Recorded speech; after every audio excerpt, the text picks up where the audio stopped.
One of the quieter realizations that comes after a long period of interchange is this: nothing is missing. Not in a dramatic way, not as a conclusion you arrive at, more as something you notice when you stop searching for what's next.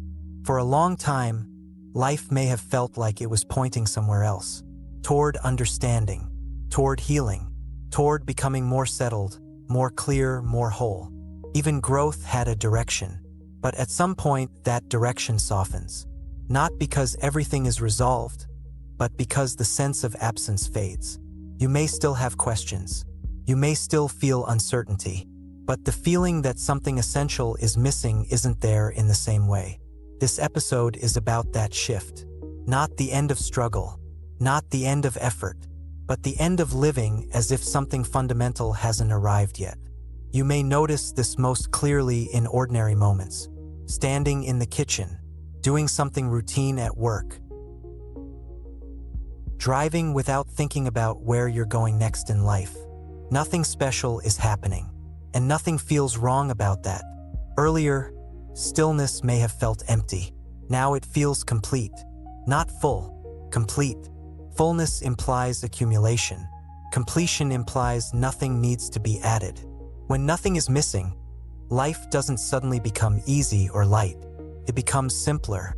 You stop checking the moment against an internal expectation. You stop asking whether this is enough or whether you should be further along. You're just here. This kind of here-ness can feel unfamiliar. We're used to measuring life by momentum, by insight, by improvement. So when those markers quiet down, it can feel like something has stalled. But nothing has stalled.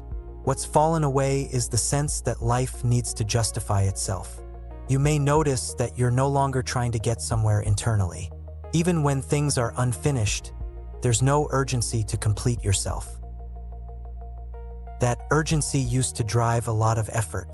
Effort to understand your emotions, effort to resolve patterns, effort to reach a point where life would finally feel settled. When that urgency drops, it can feel strange. Almost like you're forgetting something important. But you're not forgetting. You're no longer compensating. This doesn't mean life has stopped asking things of you. Responsibilities remain. Decisions still need to be made. People still need you to show up. But those things are no longer happening on top of an internal deficit. You're not doing them to fix yourself. You're doing them because they're part of living. Nothing is missing doesn't mean nothing matters. It means meaning no longer has to be manufactured. You don't need to extract lessons from every experience. You don't need to explain where you are by how much you've grown. Life is allowed to be ordinary again. This can bring relief, can also bring discomfort. Because for a long time, seeking gave structure. Searching for what was missing gave you direction. It gave you something to work toward. When that search ends, you may wonder what holds things together now. The answer isn't purpose. It isn't identity. It isn't certainty. What holds things together is responsiveness. You respond to what's here. You rest when rest is needed. You act when action is required. Not because you're becoming someone, because life is asking something of you. When nothing is missing, comparison loosens its grip. Other people's timelines feel less urgent. Their outcomes feel less relevant. Not in a dismissive way, in a neutral one. You don't need your life to look a certain way to feel valid. That quiet neutrality is stabilizing. You're not split between where you are and where you think you should be. That split was exhausting. Another sign of this shift is how you relate to silence. Silence no longer feels like something to fill. It doesn't demand distraction or explanation. You don't rush to make something of it. You let it exist. And inside that silence, there's no sense of lack, just space. This doesn't mean you've reached an endpoint. There is no endpoint here. Life continues to unfold. Challenges still arise. Fatigue still appears. Old patterns may still show up from time to time, but they no longer imply that something essential is wrong. They're part of the terrain, not evidence of failure. This season isn't about transcending difficulty. It's about living without the constant feeling that you're behind yourself. You may still want things. You may still plan. You may still feel pulled in certain directions. But wanting no longer comes from absence, comes from interest. That's a quieter energy. It doesn't demand fulfillment. It doesn't turn into pressure. It's simply movement. Rest changes too. Rest isn't something you earn. It isn't something you justify.